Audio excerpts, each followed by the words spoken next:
Welcome back. Well, we were going to have Geraldo on the show. Right. And then Geraldo was walking down the hallway. You set him loose in a building, and there's no telling who he will run into. And this morning, look who he ran into. Come on, let's go, let's go. Welcome to the show. Come on the leading candidate, the probable, the inevitable Republican nominee. Hi. Oh, yeah. Take a seat. Not me. Thanks for sticking around. You just wrapped up Wow, I'm the done sitting next to Anna. Good. But who wouldn't? Just finished. But who wouldn't? I totally agree. So you've got news. We were just talking to you. We put up a bunch of polls from Indiana. You say there's a new one that suggests you're doing well. Well, I guess there are a couple that have me up quite a bit. But, you know, I'm going there right now. I'm leaving for Indiana right now. And I think we're doing really well. Yeah, I think it looks like good. Did you have polls that say otherwise? Well, there's back and forth polls. There's some that have, you know, Ted Cruz up by 9. There's some that have you up by 15. It seems to be, as Tony Katz earlier on the show this morning was saying, it seems to be a jump ball situation right now. Well, it could very well be. I mean, I think we're doing really well. I mean, in New York, I was supposed to win by 50%, and I ended up getting 62. And then we won Pennsylvania, Maryland. We won everything. I mean, everything on the East Coast. We won a lot. And now we're over 1,000 delegates. We're 1,004. That's a lot. And we're going to go for the final push. And The Bobby Knight thing was really big. I thought that totally neutralized the Governor Pence quasi-endorsement of Ted Cruz, which would have been had a lot of impact otherwise. Sure. And the governor's a nice guy, but a lot of pressure was put on him by his donors. And, you know, he had to do it. But he was nicer to me. I mean, everyone thought he gave me the endorsement because he started off Donald Trump. I really want to thank him. And he's been good. And then he finished with me. Right. And somewhere in between, he said he'll vote for Cruz. But you could see that was not a real loving endorsement. So I want to ask you about Arizona. Yesterday, Saturday, there was a Republican convention there. You won that state by a landslide in the high 40s. And yet it looks like Senator Cruz wound up with more delegates than you. Yeah, I'll explain. The suggestion is that you're going to file a lawsuit, are you? No, I don't know. It doesn't matter because I'm going to win on the first ballot. And we're already over 1,000. I think we're 1,004. And I need, you know, not too many now to get. And we have a lot of them coming in. Indiana, I think, is going to be big. I hope to win Indiana. I'm going there now. I'm going to make like 5 or 6 speeches in the next 2 days, and we get tremendous crowds. I think we'll do great in Indiana. And Cruz, look, everybody dislikes him.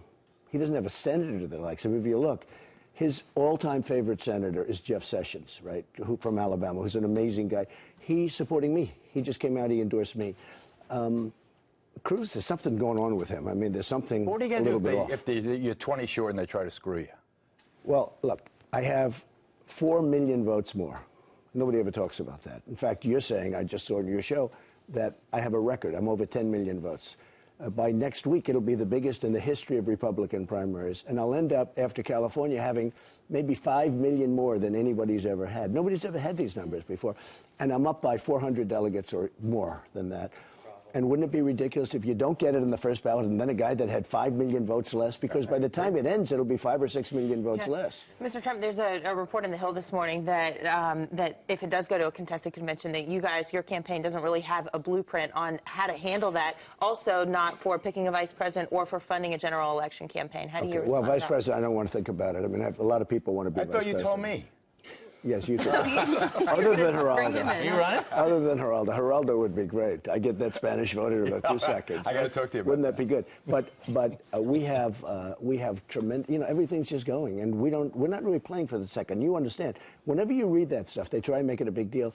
We're not playing for it. We have a lot on the second, but we don't want the second. We want to win it in the first ballot, and I think we probably will. Do you buy Senator Cruz's argument? Perhaps he seemed to be alluding to it, that on Tuesday would be the line in the sand. Indiana, for him, it's all in. You've got to win that. He's got to win. He's going to be out he's out. He's out now. He has no path to victory. If he won Indiana, he can't win. Because what does he need, 120% or something like that? You can't get 120%. No, the only way he can win is if I don't get the required number, and then he goes and he gets, because he, you know, I guess you could use the word bribe, or maybe I'll use a little lesser word, but he takes everybody out to dinner. They have people, they take them to hotel rooms and dinners. Basically, you're trying to buy the election. But put yourself in the RNC position where Trump has, by that time, 5 or 6 million more votes. Trump would have 500 to 600 more delegates. And now we're going to lift up the hand of a guy who, you know, bought some lunches for people on the second ballot. When you hear this, Tucker, you know that they're only talking about second, third, fourth ballot. We're not really playing that because we're not going to get there. We're going to get there. Oh, in fact, there's a scenario under which I reach 1,400. pretty easily. So for him, it's imperative to win. But even if he wins, he can't win. In my opinion, he can't win. And if I win, it's over. Indiana. And I love the people of Indiana. And I think Tucker's been very nice to me. I have to tell him, because I always deal with him by telephone. Hey, No, he's been very nice. I'm a fair very nice.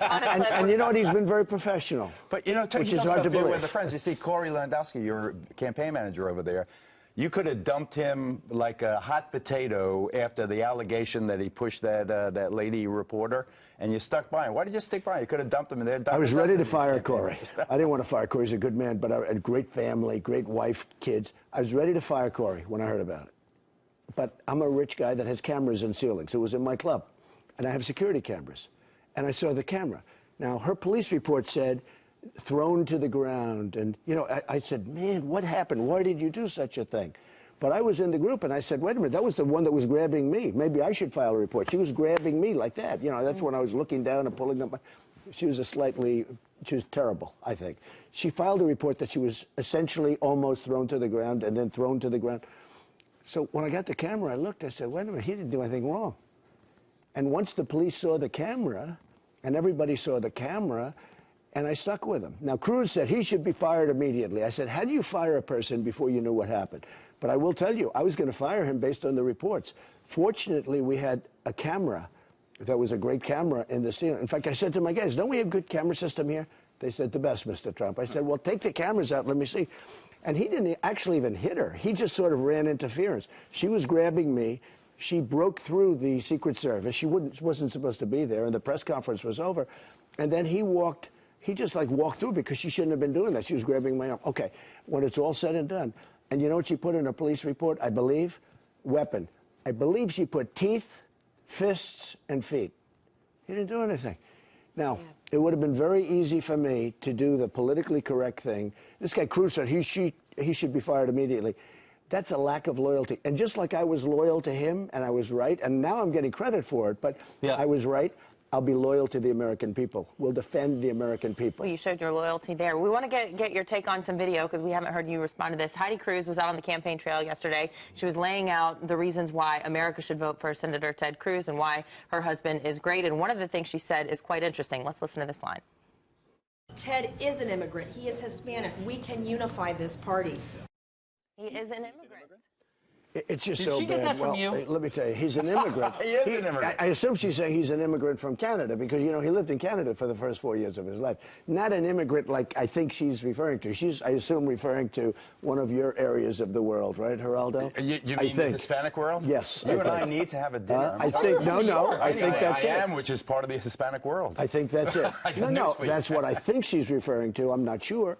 But he lived in Canada for the first 4 years. And he's not going to get it. He's got no chance. Nobody likes him. People don't even respect him anymore. And we call him Lion Ted for a reason. There's nobody that lies as much as him. But I have to tell you this, and I've never seen a man hated as much as him, between Boehner and everything else. He's not going to get it. And if he does, the Democrats will bring a lawsuit within day one that he's not a citizen, not a naturalized citizen. But she's saying that he has a sensitivity for people's problems that maybe you don't because you live in a lofty place. She's saying he's an immigrant. She didn't say that. Well, Geraldo, do me a favor. Don't put your beautiful spin with your silver tongue. You know, he's got the silver tongue. He's been doing this stuff for a long time. It's gold-plated, actually, at this point. Yeah, gold-plated. He's done pretty well. Let's lift it up to gold. So what did you watch last night, the White House Correspondence Dinner? I watched pieces, yeah. Okay, why weren't you there? You've been there. I didn't. You know, I don't like being there and being like the stupid person sitting there and you can't respond. Yeah, you're the punch. Well, here's what the president said about you, in case you missed it. He has spent years meeting with leaders from around the world. Miss Sweden, Miss Argentina, Miss Azerbaijan. There's one area where Donald's experience could be invaluable, and that's closing Guantanamo. Because Trump knows a thing or two about running waterfront properties into the ground. So you weren't there, but you were the center of conversation. But now you can respond. Okay, yeah, sure. So I borrowed $1 million years ago. I have a net worth now that is well beyond $10 billion.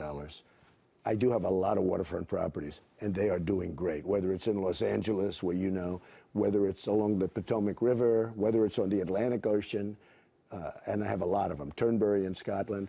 And it's only joking. I mean, it's only Well, what joking. about the first charge? Have you met with Miss Azerbaijan? No, I haven't. I haven't done that. I've been a very good boy, I promise. See the camera? I promise. I've been a very good boy. So in fact, I sold Miss Universe. You know, I bought Miss Universe. It was a sick puppy. So how much and money I sold did you make on that deal? A lot. I bought it for $2 million.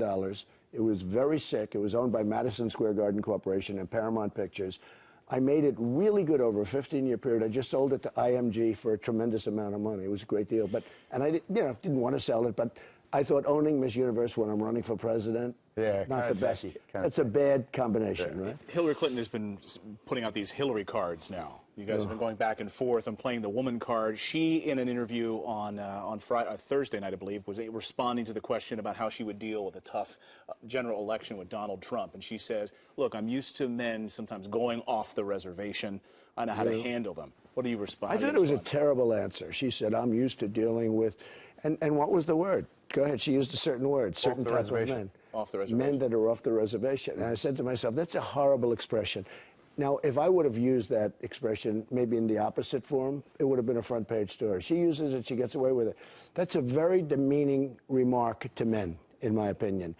And I don't even know, was she referring to her husband? I don't know. I think she was referring to her husband. I think she was too. So but you've made the point that she's running at, the core of her campaign is the idea that she's a woman and you're not. Is that enough to run on? I don't think so, Is that a campaign? No. Because I'm going to give security, I'm going to give strength, I'm going to bring jobs back from China, I'm going to bring jobs back from Japan and Mexico, which is, by the way, the new China. It's absolutely killing us. We're going to have strong borders. I'm going to do things that she can't do. And I say this, I know her. She doesn't have the strength or the energy to be president. She keeps playing the woman card, though, because she thinks that that's something that will work for her because your disapproval ratings with women not so high. And yet, when I just won all of these races all over the place, I mean, the 6 and really 9, every exit poll showed that the women, I was #1 by far. How about a female Republican women. In Republican, yeah. Oh, that could happen. Yeah, I would like love who? that. Well, we know Geraldo. If I had the right person, it would happen in a minute. I would love Susanna Martinez? No, not necessarily, and maybe. But you know what? I have 5 or 6 candidates. A lot of people want that job. They're calling me. I'll tell you the nicest. So many people calling me. The Times says no one's calling that they're hanging. I know. Well, the Times is a failing newspaper that is they're such liars. I tell you what, they're almost as bad as Ted Cruz. We have 4 seconds to our satellite. Almost as We'll be bad right as Ted back. Cruz.